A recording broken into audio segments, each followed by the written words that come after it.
Ang ninuno. Bago tayo magsimula mga kabayan, update ko lang kayo, last day na ng promo natin ngayong araw sa Likha Clothing Line. 70% off sa lahat ng items, sa mga spiritual bracelet natin, pang proteksyon, pampaswerte, pangkalusugan, hoodies and t-shirts. Last day na ngayon, bukas wala ng promo. Para sa mga interesado, nariyan ang link sa comment section. Salamat. Patawarin niyo po ako kung hindi ko kayo nakilala. Naparito po ako para sa basbas at pagkonsagra ng mutsyang tangan ko. Nasabi po kasi sa akin ni Tatang Nasyo na kayo lang po ang may kakayahang gumawa ng bagay na yun. Tugon ni Pablo. Kung ganon, may tanong ako sa'yo. Karapat dapat ka ba sa basbas ng isang pantas? Tanong ng pantas. Bagyang nagdalawang isip si Pablo sa pagsagot. Naramdaman ito ng pantas. Hindi ko po alam kung masasabi kong karapat dapat ba ako sa basbas ng isang pantas. Paano ko po ba malalaman ang bagay na yun? Tanong ni Pablo.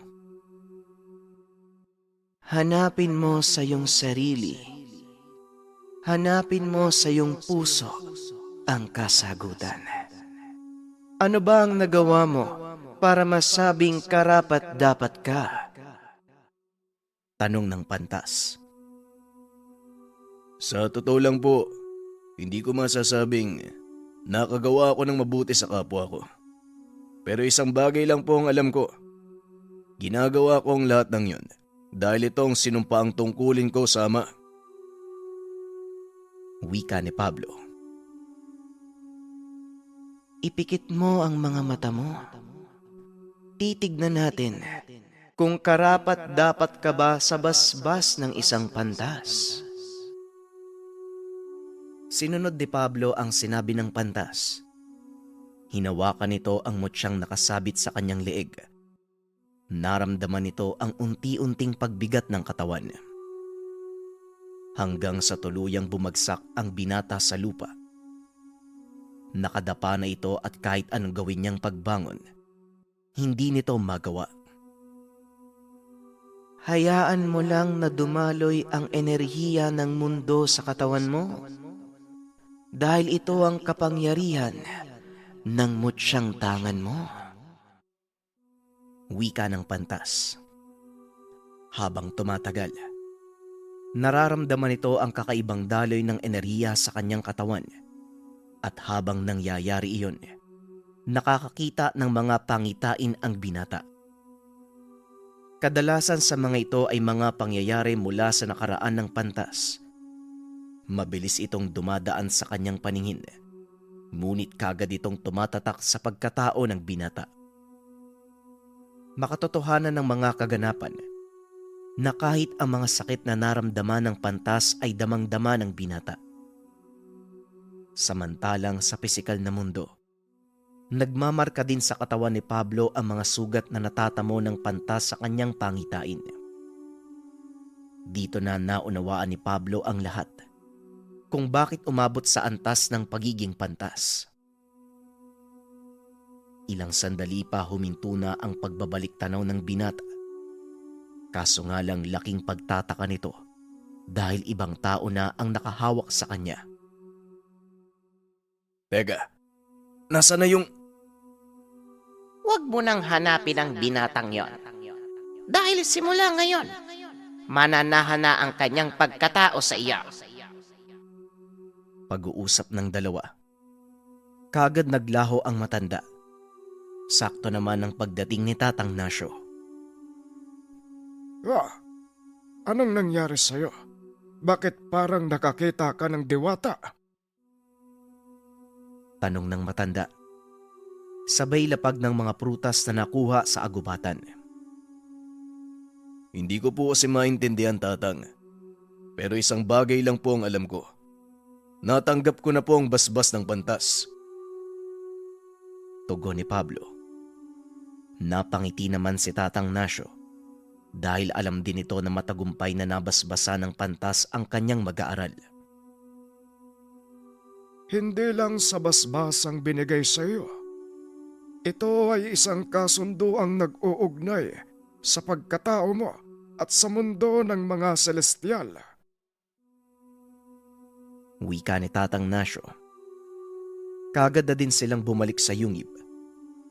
Laking gulat ni Pablo dahil nakaharang sa daanan ang napakaraming tikbalang.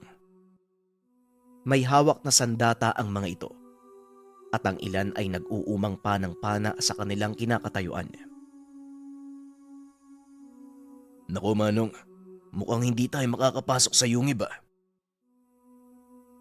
Tanong ni Pablo. Tama ka. Mukhang mapapalaban tayo sa mga oras na ito. Tugon ni Tatang Nasyo. Magandang pagkakataon po ito, Tatang. Dito ko masusubukan ang bago kong kakayahan. Wika ng binata habang nag-uunat ng katawan. Kagad itong pumwesto upang makipaglaban, sabay sugod sa mga tikbalang. Nagulat ang binata sa taglay na bilis. Nanibago ito sa bago niyang kakayahan. Halos bumulagta ang kalahati ng bilang ng mga kalaban. Nang madaanan nito ng binata, dahilan para bagyang umatras ang iba pang mga tikbalang. Nilingon ni Pablo ang mga may hawak ng pana. Isa-isa itong nagpakawala ng palaso papunta kay Pablo. Ngunit ni isa sa mga ito, walang tumama sa binata. Walang sandatang gawa sa mundong ito ang maaaring makasugat sa katawan mo, Pablo. Ito ang kapangyarihang taglay ng mutya ng ngapitong. Wika ni Tatang Nasyo. At dahil sa nasaksiyan, isa-isang nag-atrasan ang mga kalaban. Nag-iwan naman ito ng katanungan sa dalawa. Tatang, bakit po ba tayo hinarang ng mga tikbalang? Tanong ni Pablo. Isa lang ang ibig sabihin nito, Pablo.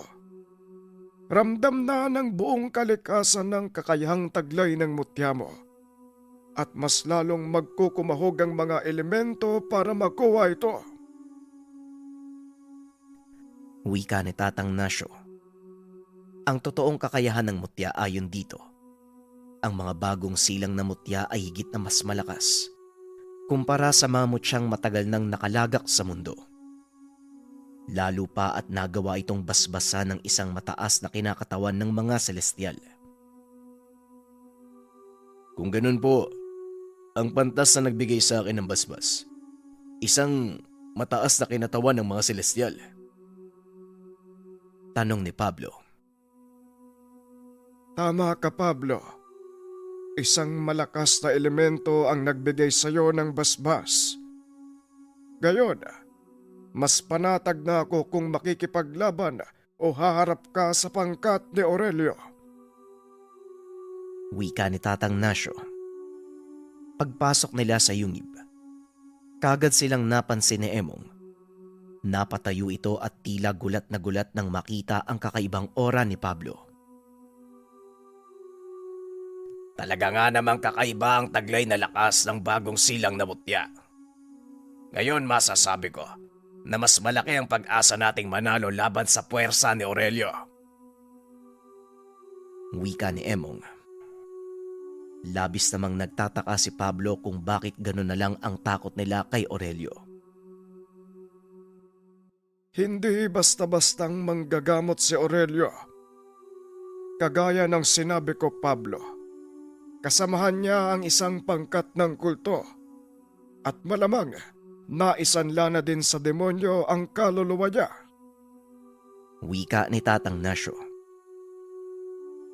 Matinding kalaban ng puwersa ng mga demonyo dahil halos kapantay lang nila ang kapangyarihang taglay ng mga celestial.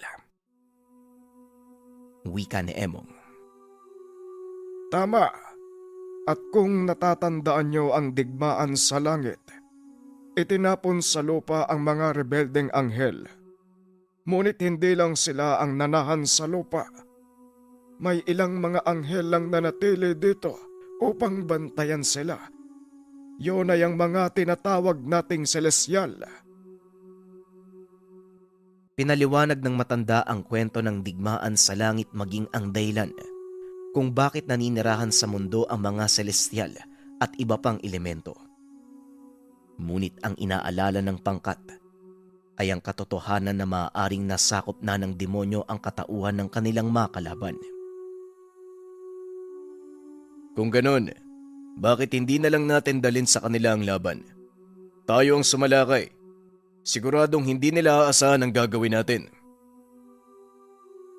Wika ni Pablo. Magandang ideya. Pero ang problema, hindi natin alam kung saan sila naglulungga. Tugon ni Emong. Hindi natin sila kailangang hanapin dahil sila mismo ang lalapit sa atin sa mutyang tangan ni Pablo. Tugon ni Tatang Nasyo na siya namang sinang-ayunan ng lahat. Kagad nilang sinimula ng plano. Muling bumalik sa bayan ng pangkat nila Pablo. Inantay ang pagdating ng mga kalaban. Hindi nga nagkamali si Tatang Nasyo dahil pagdating nila sa bayan, kagad nagparamdam ang mga kalaban. Talagang sagad sa buto ang kagustuhan nilang makuha ang mutya ko. Wika ni Pablo. Sabay labas ng bahay upang harapin ang mga kalaban. Mag-iingat ka, Pablo. Hindi natin alam ang bilang ng kalaban. Sila ang mag-ingat sa akin. Tugon ni Pablo. Sabay sugod sa agubatan. Dali-dali namang sumunod sila Emong at ang iba pa nitong kasamahan. Laking gulat nila nang makitang nakikipaglaban na si Pablo sa mga nakaitim na nilalang. Wala nang nagawa ang pangkat ni Emong kung hindi ang panoorin ng binatang makipaglaban.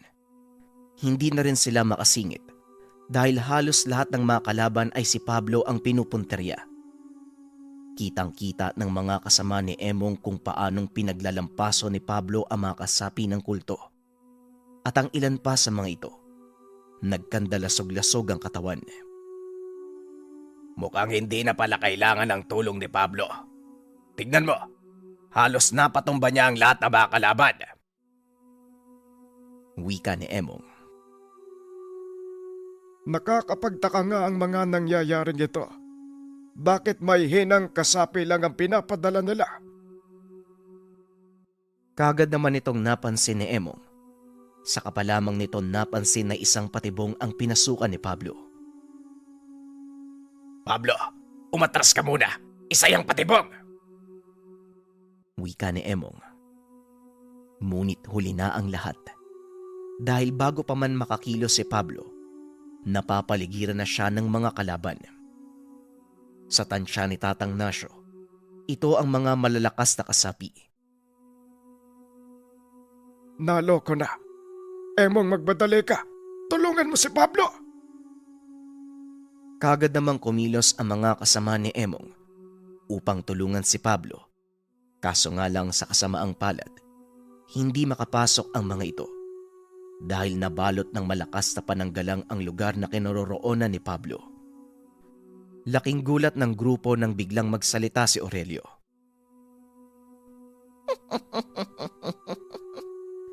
Hindi ko alam na madali lang palang mahulog sa patibungang mag-aaral mo. Ngayon, mapapasa na sa akin ang bagong silang na mutya. Napangiti si Tatang Nasyo dahil sa mga sinabi ng kalaban. Napaghahalataang wala kang kalam-alam. Hindi ganun kadaling makuha ang isang bagong silang na mutya. Ngayon kung sa akala mong madali lang, bakit hindi mo subukan nang ikaw mismo ang makapagpatunay? Tugon ni Tatang Nasyo. Sa kumpas ng kamay ni Aurelio, kagad nagsagawa ng ritual ang mga kasama nitong nakapaligid kay Pablo. Nakatayo lang sa gitna ang binata habang inaantay ang susunod na mangyayari. Ilang sandali pa. Unti-unting nakakaramdam ng bigat ng katawan ng binata at para makontra ang anumang ritual na ginagawa ng pangkat ni Aurelio, nag-usal ng dasal pang depensa si Tatang Nasyo. Walang silbi ang mga dasal mo sa ginawang pananggalang ng mga kasamaan ko. Dahil ang loob ng pananggalang, may hahalin tulad sa ibang dimensyong napapaligiran ng makapal na pader. Wika ni Aurelio. Pablo, kung tama ang sinasabi ng huklubang ito, wala kaming magagawa para tulungan ka. Kung naririnig mo ko, wala kang ibang aasahan sa ngayon kung hindi ang sarili mong kakayahan. Wika ni Tatang Nasyo. Huwag kang mag-alala, Manong. Malaki ang tiwala ko sa tangan kong mutya. At isa pa, malakas ang basbas ng pantas. Hindi basta-bastang matatalo ng demonyo ang isang celestial. Tugon ni Pablo. Nakatayo lang ito habang pinagmamasdan ang mga kalabang nagkakandara pa sa pag-uusal.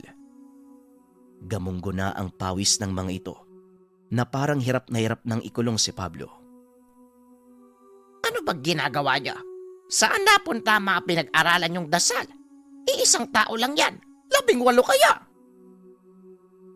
Wika ni Aurelio. Itinaas ni Pablo ang kanyang kamay at sinuntok sa lupa.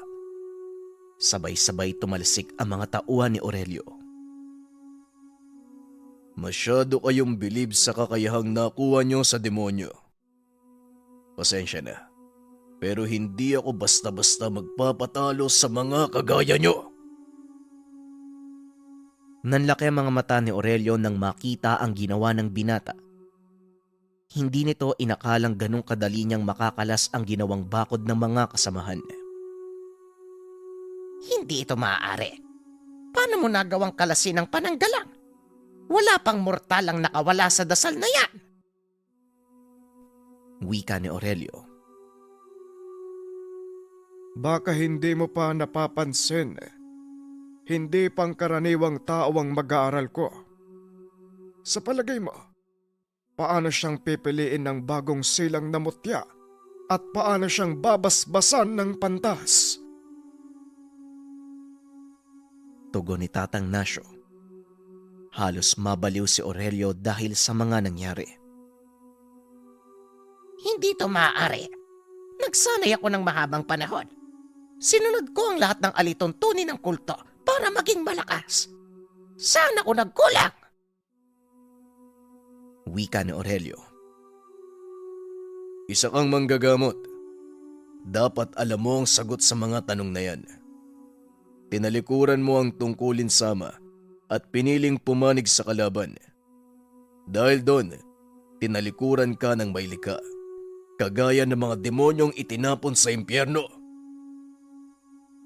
Wika ni Pablo. Tumahimik ka. Isa ka lang baguhan. Wala kang karapatang pagsabihan ng isang kagaya ko. Huwag kang magsaya dahil hindi ito ang huling pagkikita natin. Sa susunod na mag-cross ang landas ng ating mga pangkat, sisiguraduhin kong kayo ang babagsak. Matapos ang pagbabanta, kagad na naglaho ang matandang manggagamot. At sa hindi maipaliwanag na dahilan, biglang nawalan ng malay si Pablo. Dali-dali namang kinuha ni Emong ang walang malay na binata at dinala ito sa loob ng bahay. Emong, balutan nyo ng dasal pang proteksyon ng paligid. Hindi tayo dapat magpakampante.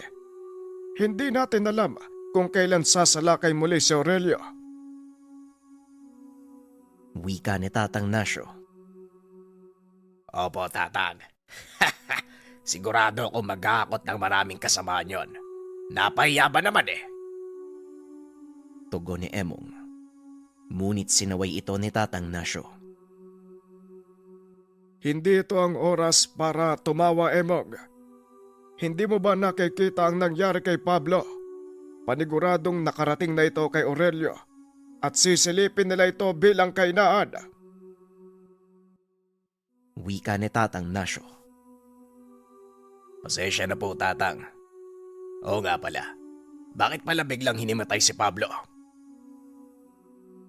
Tanong ni Emong. Hindi pa ganon kasanayang pisikal na katawan ng batang yan sa bago niyang kapangyarihan. Kakaiba ang lakas na taglay ng isang bagong silang na mutya. Dahil ito ay dalisay at maaaring pagkunan ng enerhiya ng lahat ng may buhay sa mundong ito. Pagpapaliwanag ni Tatang Nasyo. Ang kakayang taglay ng isang bagong silang na mutya. Ito ang mga bagay na hindi alam ni Emong. Ang isang bagong silang na mutya ay may kakayahang magbigay buhay sa lahat ng elementong nasa paligid nito. At sa oras na mapa sa kamay ng isang mortal, ituturing nitong tahanan ng katawan at ang kaluluwa na nagmamay-ari sa kanya magiging kanlungan ng mutya. Matapos marinig ang paliwanag, dito na napagtanto ni Emong na mahalagang manatili ang kaligtasan ni Pablo dahil sa kabila ng lakas ay pinamalas ng tangan nitong mutya. Mahina ang pisikal nitong katawan. Walang mortalang nakatagal bilang tahanan ng isang bagong silang na mutya. May ilang nasisiraan ng bait o hindi kaya naman namamatay. Muling wika ni Tatang Nasyo. Wala itong kamalay-malay na gising na at nakikinig sa usapan nila si Pablo. Nanatili itong nakaiga at nakikinig sa usapan ni na Emong. Ang buong akala ko, pag-asa na natin si Pablo. Ay nako, wag po kayo mag-alala, Tatang. Ito po ang tungkulin na aming sinumpaan at gagawin namin ang lahat para maproteksyonan si Pablo at ang bagong silang na mutya. Tugon ni Emong. Dahil sa mga narinig, inisip ng binata na hindi siya pwedeng maging pabigat sa mga kasamahan. Kinabukasan, maagang nagising ang binata at nagsimulang magsanay upang palakasin ang pisikal na katawan. Labis namang pinagtataka ni Emong ang kinikilos ng binata, kaya sinubukan niya itong kausapin. Teka, Pablo, anong nakain mo? At bigla kang nagsanay? Tanong ni Emong. Naisip ko kasi yung nangyari sa akin nung nakaraang laban. Bigla ko nawalan ng lakas eh. Kung magpapatuloy ang ganon, magiging pabigat ako sa inyo at ayoko mangyari yon. Dahil sa mga sinabi ng binata, biglang napaisip si Emong na samahan nito sa pagsasanay. Kung yan ang gusto mo, abay sige, sasamahan kita. Dumampot ito ng kaperasong patpat at ginawang pamalo. Habang hindi nakahanda si Pablo, bigla niya itong sinugod. Aray ko, ano bang problema mo, Emong? Hindi ba gusto mong magsanay? Hayaan mong tulungan kita. Kung may isang bagay man akong kayang gawin, yun ay ang makipaglaban sa loob ng mahabang oras. Wika ni Emong. Napangiti si Pablo at kagad nang dumampot ng kaperasong patpat, nagsimulang makipaglaban. Habang tumatagal, lalong bumibilis ang kilos ng dalawa. Unti-unti ay nasasanay ang katawan ni Pablo sa mahabang pakikipaglaban. Hindi na masama, Pablo. Normal lang ang mapagod, lalo't kung pisikal na katawan lang ang ginagamit mo. Wika ni Emong. Hindi, Emong. Alam kong may kulang. Hindi ko alam kung ano pero hindi ko magawang palabasin ang buong potensyal ng katawan ko. Tugon ni Pablo. Anong ibig mong sabihin, Pablo? Mahusay ang mga kilos mo. Habang nagtatagal, tila lalo kang bumibilis. Wika ni Emong. Hindi mo ba napapansin ng kulang na sinasabi ni Pablo ay dahil yun din ang kakulangan mo? Nagulat sila Emong nang biglang sumulpot si Tatang Nasyo sa kanilang likuran. Tatang, andiyan ka rin pala. Ano pong ibig yung sabihin? Anong kakulangan? Konsentrasyon. Yon ang kulang sa inyong dalawa. Kahit gaano kalakas ang kakayahan nyo, wala itong silbi kung hindi nyo kayang ituon ang isipan nyo sa inyong ginagawa. Paliwanag ng matanda. Ang kahalagahan ng konsentrasyon. Lalabas lang ang buong potensyal ng katawan ng isang tao kung maayos itong nakakapag-isip. Kalmadong pag-iisip ang susi para mapalabas ang buong potensyal ng ating katawan. Katulad din ito sa paggamit ng kapangyarihan ng Mucha, Pablo. Hindi lang sa pisikal na katawan ang kailangang nasa kondisyon. Pagpapaliwanag ni Tatang Nasyo. At dahil maraming katanungan sa isip ng binata, pinili nitong sundin ang sinabi ng guro. Sinimulan ni Tatang Nasyo ang pagsasanay ni Pablo. Nagawa naman itong pagtagumpayan ng binata. Mahusay niya na itutuon ng kanyang isip sa mga bagay-bagay. At higit pa dito, nagawa din ng binatang ilabas ang buong potensyal ng tangang mutya. Masaya kong nagawa mong pagtagumpayan ng mga pagsasanay. Basta palagi mong tatandaan, huwag kang magpapakampante sa lahat ng desisyon. Isaalang-alang ang mga bagay bago ka kumilos. Wika ni Tatang Nasyo. Salamat po, Tatang. Ngayon nasagot na ang katanungan ko. Kung bakit ako nang hina sa uling laban namin ni Mang Aurelio. Ngayong nagawa mo nang ilabas ang buong kakayahan ng iyong katawan, magagamit mo na ang buong kapangyarihan ng mutya. Uunahan na kita, Pablo. Magugulat ka sa mga kaya mong gawin. Nakalipas ang ilang linggo na wala namang anong nangyari. Kahit ang mga kalaban ay hindi nagparamdam. Nagpatuloy sa panggagamot sina Pablo. Sa pagkakataong iyon, katuwang ng binata sina Emong. Samantalang si Tatang Nasyo naman, pansamantalang nagpaalam sa hindi malamang dahilan. Naging mapayapa ang pagdaan ng mga araw. Lalong lumawak ang kanilang sakop sa larangan ng panggagamot. Maging ang mga kaso ng barang at kulam ay tinatanggap na nila. Isa sa mga naging pasyente nila ay mula sa Karatig probinsya ng Leyte. Dinala ito sa kanila na halos lantang gulay at tanging mata na lang ang nakakakilos. Punong-puno ng sugat ang katawan na parang kinakain ng kung ano na hindi nakikita. Bago ito para kay Pablo, dahil ang kadalasang ginagamot ng binata, mga nabate, na paglaruan ng mga elemento. Nag-usisa ang binata sa mga kasama ng pasyente. Napag-alaman nito na may nakaalitang kasamahan sa trabaho. Ayon pa sa mga ito, ilang araw lang ang nakalipas matapos ang nasabing alitan, nagsimula ng bumagsak ang katawan ng pasyente. Kagad inutusan ng binatang ilapag ang pasyente sa higaan. Sinimulan niya itong gamutin. Pagkahawak pa lang ng binata sa noo ng pasyente, agad niyang naramdaman ang isang pamilyar na presensya. Napatingin ito kay Emong. Kagad namang nakuha ng kasama ang ibig sabihin. Mga walang hiya talaga.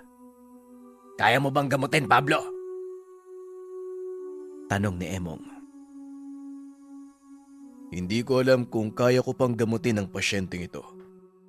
Pero isa lang ang sigurado ako.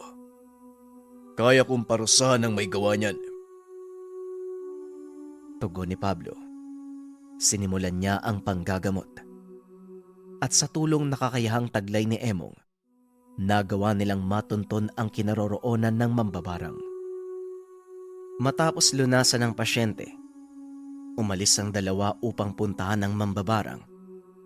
Natuntun nila ito sa isang liblib na baryo papunta sa kabilang bayan.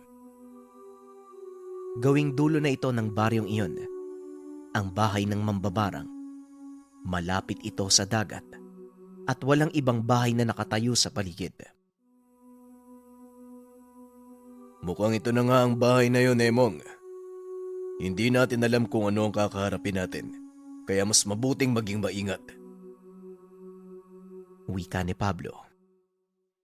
Marahan silang naglakad papunta sa kubo at nang makalapit na sila ay biglang nagbukas ang pintuan.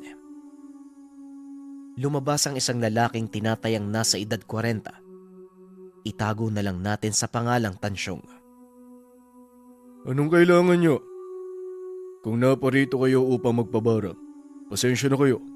Pero matagal ko nang hininto ang gawain yun. Nagkatinginan sina Pablo at Emong. Sandali lang po. Hindi kami naparito para magpabarang. Naparito kami upang kausapin kayo. Isa po akong manggagamot. Meron kasing dinalang pasyente sa akin Nabarang. Kayo po ang natunton ng kasama ko. Biglang nanlaki ang mga mata ng lalaki. Akmang papasok na ito ng tahanan.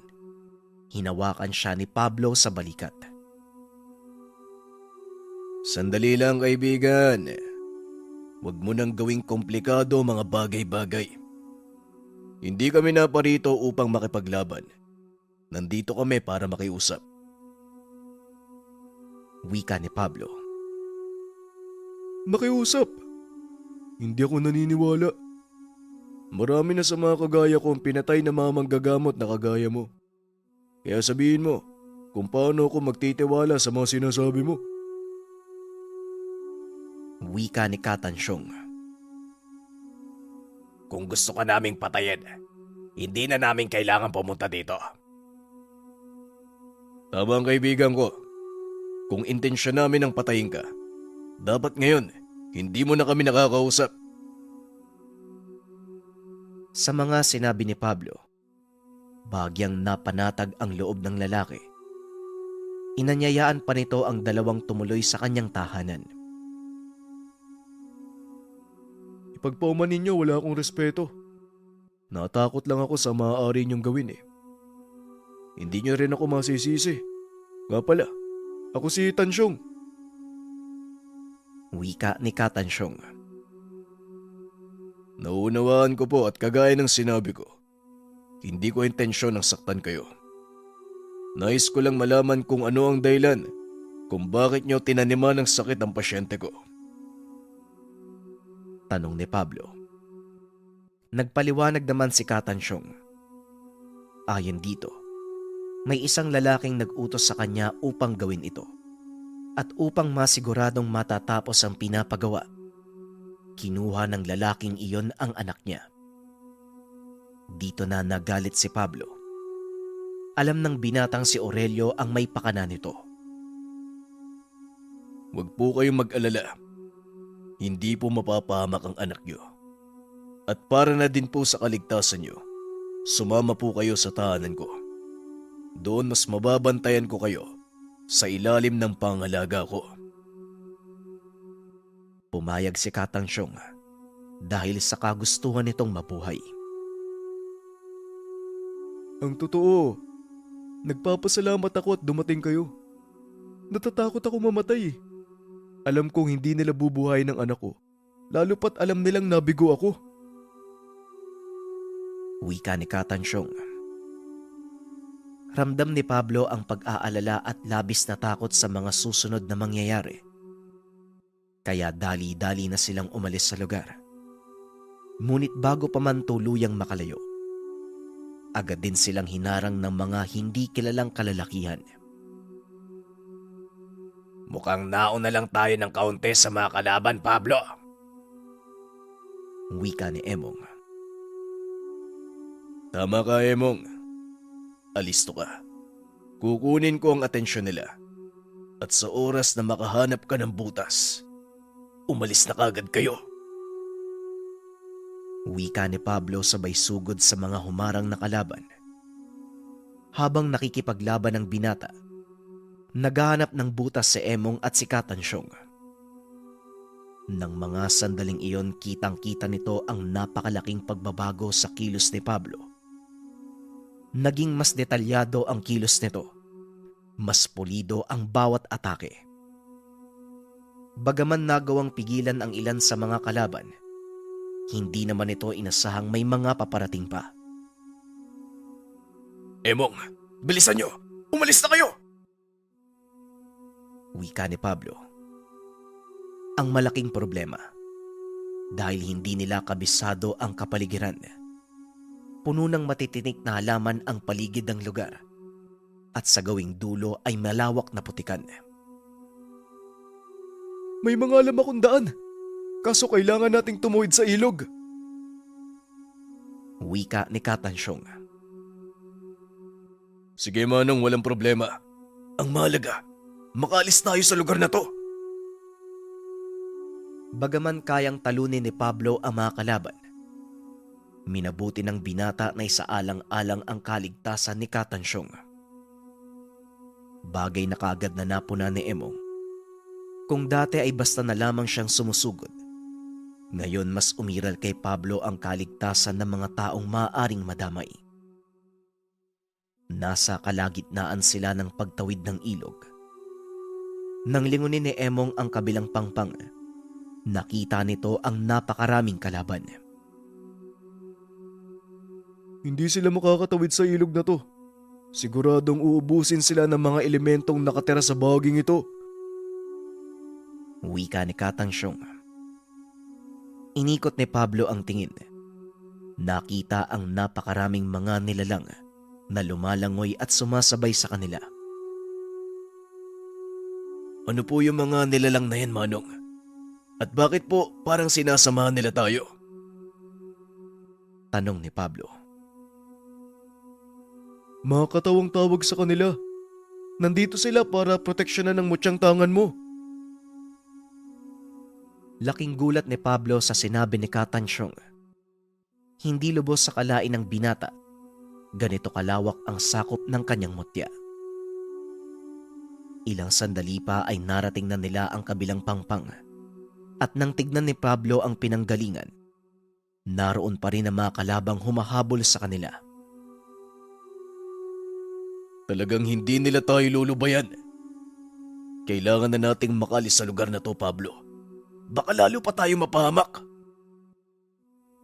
Wika ni Emong. Kagad nang umalis ang pangkat, nagawa nilang makarating sa bahay ni Pablo ng ligtas. Katansyong, dito po muna kayo mamalagi pansamantala.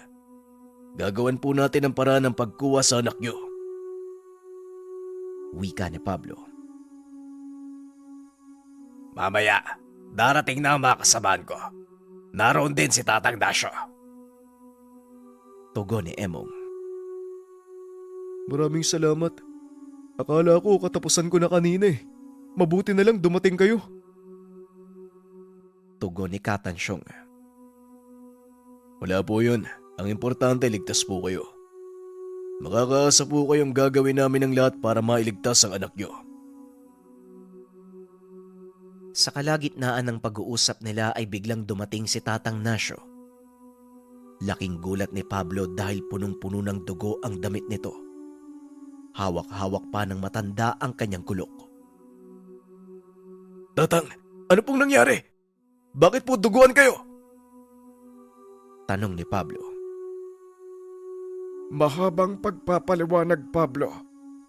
Pero huwag kang mag-alala dahil nasa maayos akong kalagayan. Ang ilan sa mga kasama ni Emong ay naiwan pa sa paanan ng kabundukan para iligawang mga alagad de Aurelio. Tugon ni Tatang Nasyo. Lalong nanggigil sa galit si Pablo. Talagang hindi titigil ang matandang yun.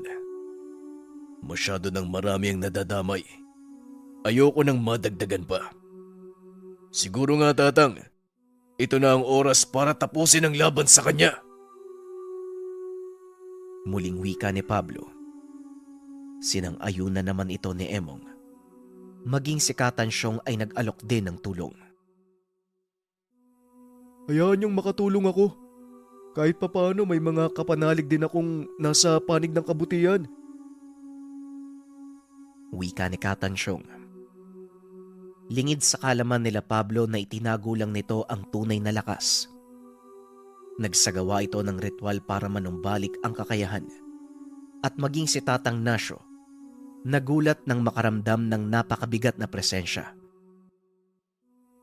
Hindi ko po inaakalang napakalakas nyo ah. Pero bakit nyo po tinatago? Tanong ni Pablo. Pasensya ka na, Pablo. Ginawa ko lang yon upang ipabatid sa inyo na wala akong masamang intensyon. Tugon ni Katansyong. Matapos ang pag-uusap, nagsagawa ito ng ritual upang tawagin ang ilan sa kanyang mga kasamahan. Gumamit ng lumilipad na insekto ang mambabarang upang gawing mensahero. Ilang sandali lang sasagot sila sa tawag ko. Muli pasensya na kayo kung itinago ko ang totoo kong lakas ha. Hindi ko kayang iligtas ang anak ko laban sa pangkat ng dumukot sa kanya. Kaya isang malaking tulong sa akin na makilala kayo. Muling wika ng mambabarang. Maliban sa ginawa nitong ritual, siya mismo ang gumamot sa mga natamong pinsala ni Tatang Nasyo. Nang maisaayos ang lahat, nagsagawa ng malakas na depensa ang pangkat. Nagtanim din sila ng mga patibong sa paligid upang kahit papano mabawasan ang mga kalaban. Nagsipagdatingan na din ang mga kasamahan ni Emong. Sugatan ang mga ito. Kaya kagad na kumilos sina Pablo upang gamutin ng mga ito. At sa tulong ng kanyang mutya, mabilis na gumaling ang sugat ng mga ito. Pambihira talaga ang kakayang taglay ng bagong silang na mutya. Wika ni Emong. Oo, at sa tamang kasanayan ng may tangan, magagawa nitong magbalik ng buhay ng namayapa. Ngunit Pablo, tatandaan mo na ang pagbuhay sa isang namayapa na labag sa batas ng kalikasan. Wika ni Tatang Nasyo. Opo, Tatang. Pero kung kinakailangan at may sapat akong dahilan, handa po akong labagin ang batas na yon. Napailing na lang si Tatang Nasyo sa naging tugon ni Pablo. Alam nito na hindi niya mapipigilan ang binata sa anumang magiging desisyon nito. Madaling araw na ng mga sandaling iyon. Walang dumating ni isa sa mga kalaban. Nagawang makaiwas ng pangkat sa isang matinding labanan. Ngunit ang hindi nila alam, may nag-aantay na malaking panganib sa isa nilang kasamahan. Pagsikat ng araw, nagpaalam si Emong kasama ang ilan sa kanyang mga pangkat upang pumunta sa bayan at mamili ng kanilang pangangailangan. Medyo malayo ang pamilihan, kaya naman maaari silang matagalan sa pagbalik, lalo pa na kailangan nilang mag-ingat dahil sa banta ng pangkat nila Aurelio. Minabuti ng mga ito na tahakin ang ibang daan dahil alam nilang maaari silang masundan kung gagamitin nila ang kalsadang papunta sa kabayanan. Nasa kalagitnaan sila ng paglalakad nang hindi sinasadyang mabuwal ang napakalaking puno sa daan. Wala na silang ibang madadaanan, kaya naman kinakailangan nila itong tanggalin. Lingid sa kalaman ng pangkat, isa itong patibong. Habang paunti-unti nilang pinuputol ang mga sanga, bigla namang gumulong ang napakalaking bato mula sa itaas ng kabundukan, dahilan para tamaan ang ilan sa mga kasamahan ni Emong. Nang tignan nito ang pinagmulan ng malaking bato, nakita niya ang dalawang kalalakian. Dali-daling hinabol ni Emong ang mga ito. Sa kasamaang palad pagkarating niya sa tuktok ng burol, napakaraming palaso ang umulan papunta sa kanyang kinakatayuan. Hindi nakaligtas si Emong, ngunit isa sa mga kasama nito ang nagawang makabalik sa tahanan ni Pablo. Ibinalita ang pangyayari.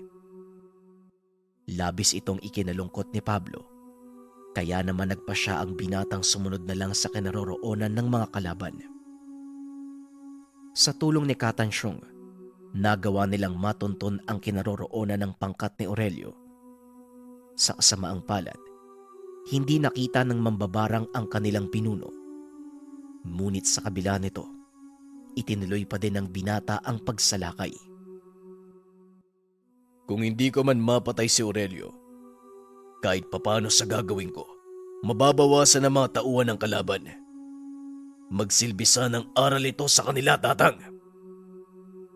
Wika ni Pablo. Ikaw ang bahala, Pablo. Gawin mo kung ano ang sa tingin mong tama. Handa kaming sumuporta sa iyo hanggat alam kong mabuti ang iyong hangarin. Tugon ni Tatang Nasyo. Lumakad na si Pablo kasama si Katansyong upang lituin ang kalaban. Nagpaiwan sa bahay si Tatang Nasyo. Nang malapit na sila sa kinaroroonan ng mga tauhan ni Aurelio, sinalubong sila ng ilang katao. Pinamumunuan nito ng isang babae na labis namang ikinagulat ni Pablo. Itago na lang natin sa pangalang Aling Melba.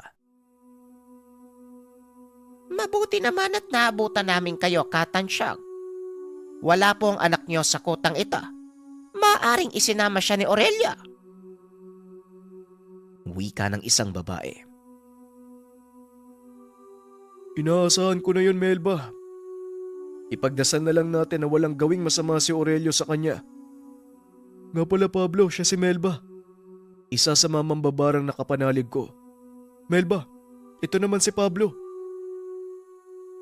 Pagpapakilala ni Katansyong. Kilala ko ang binatang ito. Ikinagagalak kitang makita. Tugon ni Aling Melba. Ganon din po ako, Aling Melba. Hindi ko po akalaing magkakilala kayo ni Katansyong. Pero salamat dahil nandito kayo. Ngayon panatag na ang isipan kong isagawa ang mga plano. Tugon ni Pablo. Kaunting pagbabalik sa nakaraan. Si Aling Melba, isa sa mga naging guro ni Pablo. Balik tayo sa kwento. Habang nasa malayo tanaw nila ang mga munting ilaw mula sa isang kuta. Maliit na pamayanan. May iilang bahay na nakapaloob sa koral na gawa sa kawayan. May ilang nakabantay sa labas. May ilang nag-iikot sa paligid ng lugar. At para hindi sila mapansin ng mga bantay, gumamit ng makamandag na kulisap si Mang Tansyong upang mapatulog ang mga ito. Nang matiyak na bagsak na ang ilan sa mga kalaban, nagsimula ng kumilos si Pablo. Pinili nitong pumasok mag-isa. Sinabihan si Katansyong na maiwan at magmatsyag. Walang nakapansin sa binata. Pasimple itong naglakad paikot sa pamayanan. Halos lahat ng mga naroon ay abala sa kung anong paghahanda. Hindi na nag-usisa pa ang binata dahil lang talagang pakay nito. Ubusin ang lahat ng naroon. Dumako si Pablo sa gawing sentro ng kuta at dito na siya napansin ng ilan sa mga kalabang naroon. Nakasuot ng sombrerong gawa sa buri ang binata. Ang kanang kamay ay nakahawak sa itak at sa kaliwa naman ito, baston na gawa sa yantok. Nang makilala ng mga ito si Pablo, sabay-sabay nilang sinugod ang binata. Walang kahirap-hirap naman na pinatumba ni Pablo ang mga ito. May ilan pang nagbabato ng tigalpo, ngunit hindi ito tumalab sa binata dahil na din sa proteksyon ng mga mambabarang. Sa kabilang dako naman, kitang-kita ni Aling Melba ang nangyayari sa kuta mula sa kanilang kinakatayuan. Napakadami ng mga kalabang sumasalakay kay Pablo. Kaya naman nagpasya na ang mga ito na sundan ng binata. Melba, maiwan ka dito. Ako ang susunod kay Pablo. Wika ni Katansyong. Sige, Tansyang. Ako ang bahala sa mga nakakatakas. Sisiguraduhin ko, walang matitirang buhay sa kanila. Matapos ang pag-uusap, kagad nang lumakad si Katansyong. Kasama nito ang ilan sa mga kasapi ni Emong. Nais na mga ito na ipagigante ang kanilang pinuno. Sa mismong pasukan pa lang ng kuta, kagad na silang sinalubong ng mga kalaban. Hindi naman nagdalawang isip si Katansyong na patayin ang mga ito gamit ang kaalaman sa barang. Nagsipaglabasan sa lupa ang makamandag na mga insekto. Nagsipagpasukan sa katawan ng mga disipulo ni Aurelio. Nang marating nila ang kinaroroonan ni Pablo, halos kalahati ng mga kalaban ang napatumba nito at tuluyan ngang naubos ang puwersang iyon dahil sa pagtutulungan ng isang manggagamot at mga mambabarang. Sa wakas, Pablo, nagawa nating ubusin ang mga kalaban. Malaking kawalan to kay Aurelio. Sa wakas, naipaghiganti ko ang mga namatay sa mga kalahi ko. Wika ni Katansyong. Tama po kayo, pero hindi pa tapos ang laban. Alalahanin mong hawak ni Aurelio ang anak mo, kaya kailangan nating mag-ingat. Siguraduhin walang makakaligtas sa kanila, dahil siguradong makakarating kay Aurelio na kasama ka namin sa pagsalakay dito. Tugon ni Pablo. Huwag kang mag-alala, Pablo. Nasa labas si Melba. Siguradong wala siyang ititirang buhay sa mga yan. Ang kailangan na lang nating gawin, hanapin ang kinaroroonan ni Aurelio.